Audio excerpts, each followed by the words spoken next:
Hello students, we have this question in our unit number 4 that Lenz law is the consequence of energy conservation law, or it can be also asked that prove that the Lenz law follows the energy conservation law. Now how do we prove it? So first of all we will take an experiment and after that we will mathematically prove it. Okay, so with the help of this experiment, any experiment we have to take in which we can apply the Lenz law. So Lenz law means about the direction of induced current, and induced current is produced whenever there is change of magnetic flux. So we need to take any experiment in which change of magnetic field lines or flux is taking place. So suppose we have taken a magnet and this magnet's N pole we are moving towards the coil. One coil is taken in which no battery, that means no current initially is present. Only one galvanometer is present. So suppose we move this magnet towards the coil. This is a magnet, this is a coil. We move this magnet's N pole towards the coil. So what will happen? Because we move the magnet towards the coil, so more number of field lines will enter. That means here magnetic flux will increase. Okay, that's why the induced current will be produced. Now the induced current direction is judged by Lenz law. So first of all, correctly according to Lenz law, what should be this pole? What should be the direction here? So how do we do it? If induced current is produced due to taking N towards, so induced current should oppose it. So this N should go away from it. So away will be moving when this side of the coil is behaving like N pole only. Okay, N के पास ले जाने से अगर induced current produce हुई है तो N दूर जाना चाहिए. N दूर कब जाएगा? जब ये भी N pole होगा. Correct?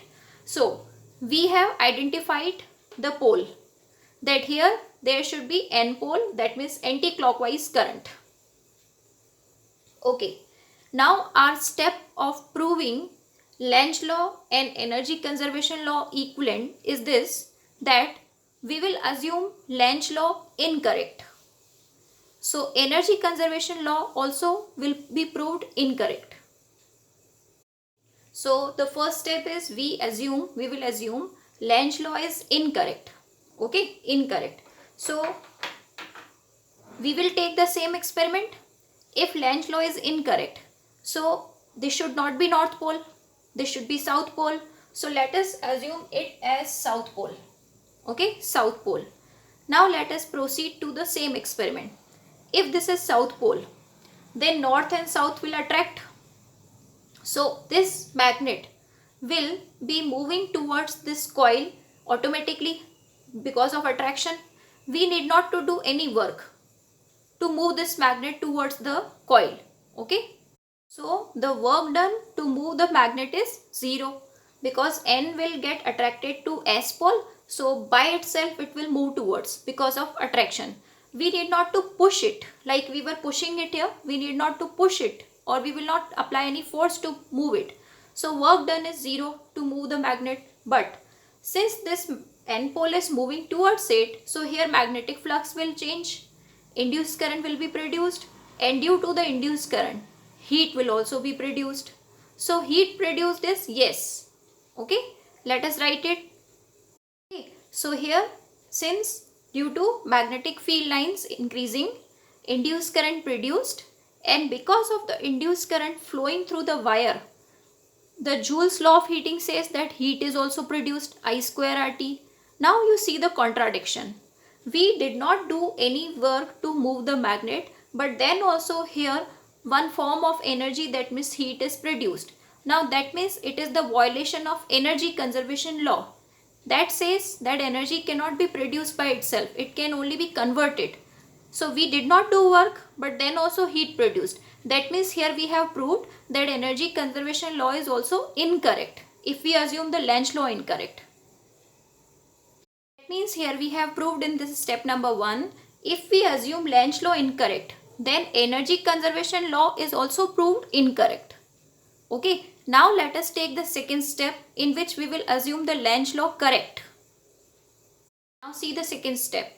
As I've told you, we will now assume that Lenz law is correct. Okay. Now according to Lenz law, this side pole should be N pole. So let us write here N pole. Okay. And the experiment is same. We are moving the magnet towards the coil. We are moving it towards the coil. And Lenz law is correct. That means this should be N pole according to Lenz law. Okay. Now this has been developed N pole, and this is also N pole. Now if we are continuing with the experiment, we want to move this magnet towards the coil, but N repel. So automatically this N will not go towards N. We need to push it. That means we need to do the work to move the magnet. So here we will write down about the work now. Is the work 0 to move the magnet? No. To overcome the repulsion between N and N, that means to move it towards the coil, we need to do work. Okay, so we need to do work to move the magnet towards the coil. That means work is present here. Okay, work is present. Now since this magnet was moving towards, so here magnetic flux changed, means increased.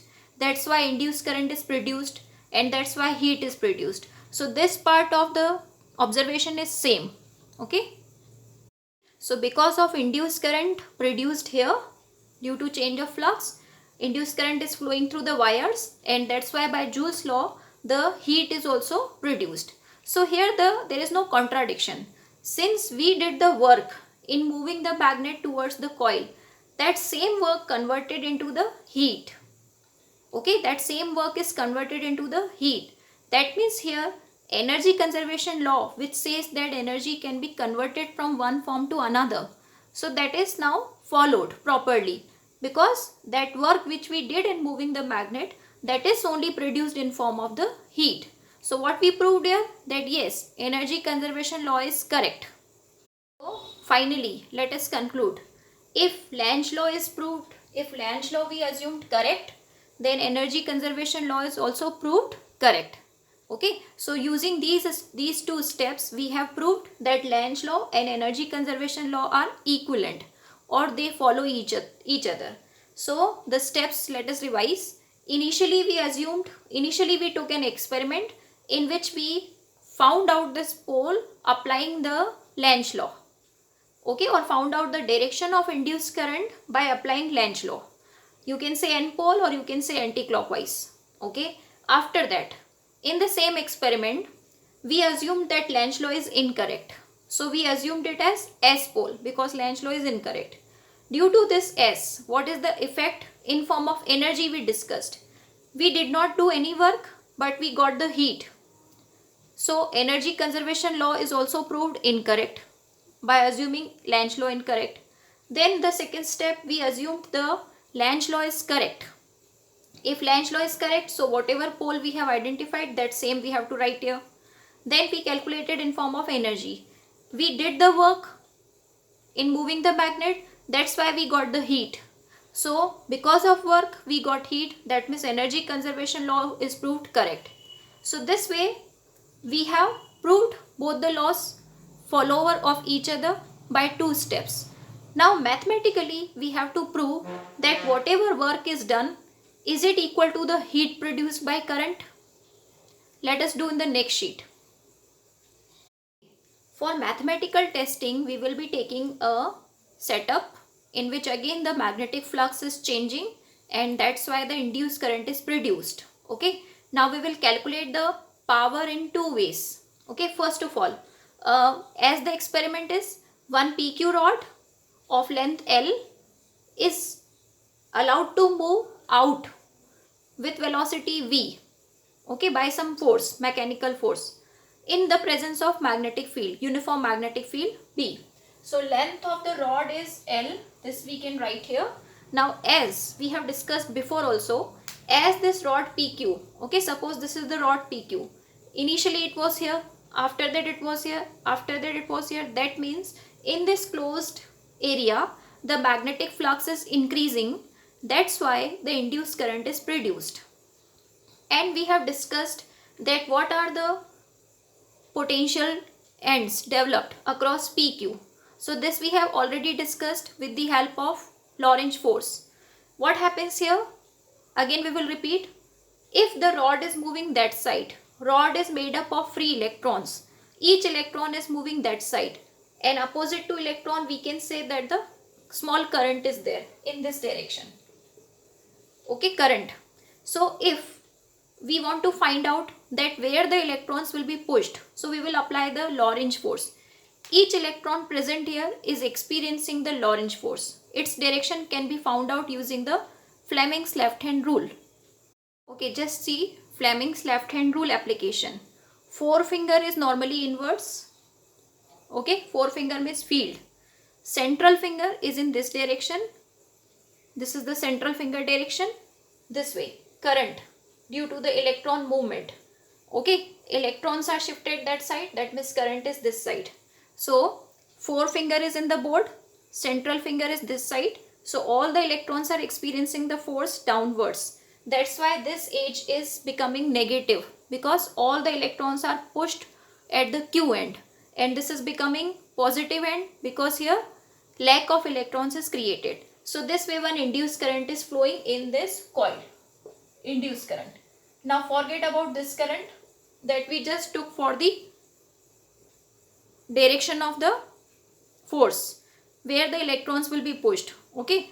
So we already know that some potential BLV is developed across PQ. This is the motional EMF. Now, using these concepts, we are going to calculate the power in two ways.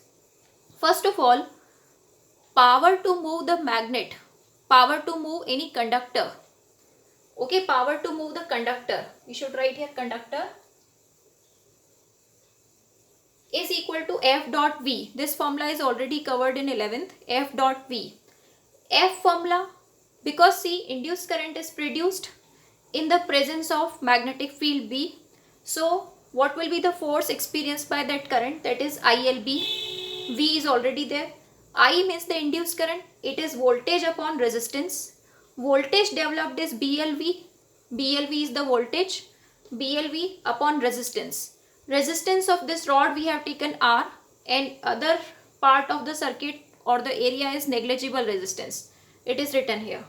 So I we have solved by BLV upon R. L and B extra are going on, V extra going on. Finally BLV are appearing two times. So B square L square V square by R is the answer for power to move the magnet. That means whatever mechanical work per unit time we have done to move this, that is solved. Okay. Instead of solving work, we are just solving the power.